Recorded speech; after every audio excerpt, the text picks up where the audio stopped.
dan membaca Al-Quran walaupun tidak mengerti isinya, tidak memahami maknanya, tidak apa-apa. Tetap dapat setiap satu huruf 10 kebaikan. Jadi kalau jemaah sekalian membaca, tak faham sama sekali, hanya baca saja, tetap mendapatkan setiap satu huruf 10 kebaikan. Alif lam mim bukan satu huruf, alif satu huruf, lam satu huruf, mim satu huruf. Satu huruf satu kebaikan dilipatkan 10 kali lipat menjadi 10 kebaikan. Rugi kita diberikan kesempatan yang mulia seperti ini. Mana ada amal atau bacaan sebuah kitab atau apa saja kita hadis pun belum tentu dapat 10 kebaikan. Hanya Al-Quran satu huruf, bukan saat satu kali baca dapat 10 kali lipat, dia menghitungkan berhurufnya, kita mendapatkan 10 kali lipat.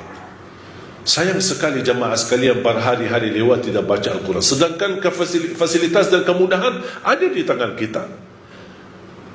Tak bisa baca Al-Quran karena alasannya masih buta huruf atau berbata-bata. Jangan khawatir, ada berita gembira di hadis yang diriwayatkan Imam Muslim. Rasulullah SAW bersabda, "Walladhi yaqra'ul Qur'ana wa yatata'ta'u fihi wa huwa 'alaihi syaq lahu ajran." Barang siapa yang membaca Al-Quran dan dia mendapatkan kesusahan sambil berbata-bata dalam bacaannya, apa dapatnya? Apakah dosa karena berbata-bata? Kesulitan dalam membaca, apakah itu dosa? Kata Rasulullah SAW, tidak, itu 2 pahala. Falahu ajran, 1 pahala karena dia mau membaca, 1 lagi karena kesusahan dan kesulitan yang dia hadapi saat membaca.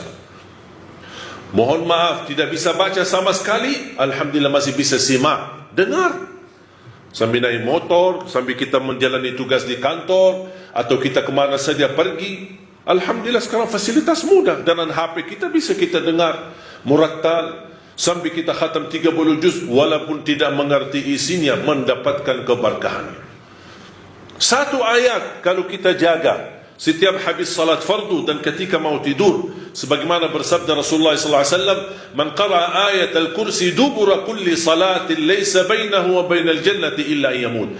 Barang siapa yang membaca ayat kursi setiap habis salat fardu, dijamin menjadi ahli surga. Cuba 1 ayat saja menjaminkan kita masuk surga. Kira-kira gimana 30 juz Al-Quran? Dan selalu saya sampaikan kepada jemaah, kalau seandainya buru-buru, lagi ada rapat, ada meeting, ada urusan mendadak, tak bisa berlama-lama di masjid, tak apa-apa, habis istighfar langsung baca ayat Al-Kursi, terus habis itu jalan. Terus gimana subhanallah walhamdulillah dan zikir-zikir yang lain, tak apa-apa, sambil jalan pulang bisa kita jalankan zikir itu. Asal jangan tinggalkan ayat kursi setiap habis salat, karena itu jaminan mendapatkan surga Allah Subhanahu wa ta'ala. Saya harap jemaah sekalian, kita mempersiapkan diri mulai sekarang. Jangan menunggu Ramadan yang datang, karena belum tentu bertemu Ramadan. Tidak ada yang punya jaminan punya umur sampai bulan suci Ramadan. Makanya saya harap, kalau tidak bisa 1 juz dalam 1 hari, minimal mulai harimu baca Al-Quran, tutupi harimu dengan membaca Al-Quran. Tunjukkan perubahan. Kalau anda ingin Allah rubahkan nasib kita, anda ingin Allah merubahkan rizkimu, Allah ingin merubahkan keadaanmu menjadi lebih baik, tunjukkan perubahannya kepada Allah Subhanahu wa ta'ala. Tunjukkan perubahan yang luar biasa, akan dapat anugerah yang luar biasa. Tapi jangan kita menjadi hamba biasa-biasa saja, tapi minta sama Allah yang luar biasa. Itu tidak adil. Oleh karena itu jemaah sekalian, mari kita minimal mulai harimu baca Quran semampunya. 1 ayat, 2 ayat, 1 halaman, apa yang anda mampu tunjukkan. Begitu habis subuh, sebelum beraktivitas, sebelum jalan ke kantor atau kemana, kita baca Al-Quran. Begitu pulang, sudah mau tidur, siap-siap, sebelum tidur ambil air wudu dan baca Al-Quran. Habis itu tidur. Semoga di antara kita memulai hari kita baca Quran, tutupi hari kita baca Al-Quran, semoga di antaranya kita mendapatkan keberkahan oleh Allah Subhanahu wa ta'ala. Berkah terjamin. Saya belajar dari ibu saya, setiap hari tidak pernah lewat pasti khatam suratul Baqarah. Setiap hari. Karena Rasulullah SAW bersabda, "Alaikum bi suratil Baqarah, fa inna akhdaha barakah wa tarkuha hasrah wa la tastati'uha al-batalah." ambillah suratul Baqarah, jagalah suratul Baqarah. Barang siapa yang membawa suratul Baqarah, sesungguhnya dia telah membawa keberkahan. Dan barang siapa yang meninggalkan suratul Baqarah, kata Rasulullah SAW, akan menyesal. Kira-kira mau mendapatkan keberkahan atau membawa penyesalan? Kalau kita merasa diri gagal menjadi ahlul Quran atau menghafal Al-Quran, mohon dengan sangat, jangan gagalkan anakmu menjadi penghafal Al-Quran.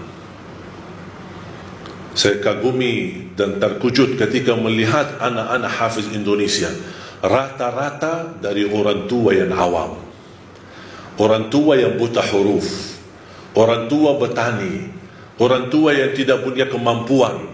Bahkan ada orang tua yang tidak pernah belajar sama sekali Al-Quran, tapi begitu dia memperjuangkan, sampai ada seorang ibu berkata, sudah, hentikan buta huruf lagi. Di masa kami cukup banyak orang buta huruf, kami tidak mau di generasi-generasi anak-anak kami masih ada yang buta huruf. Kalau anda gagal menjadi penghafal Al-Quran, mohon jangan gagalkan anakmu.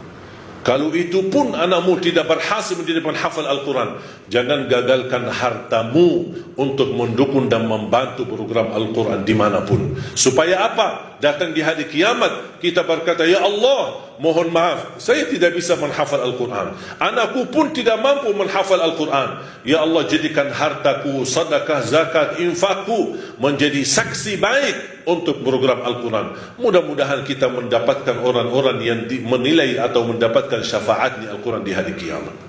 Barakallahu li wa lakum fil Qur'anil azim wa nafa'ni wa iyyakum bima fihi min al-ayati wa dhikril hakim. Aqulu qawli hadha wa astaghfirullah li wa lakum wa li sa'iril muslimina wal muslimat min kulli dhanbin wa khati'ah fastaghfiruhu innahu huwal ghafurur rahim.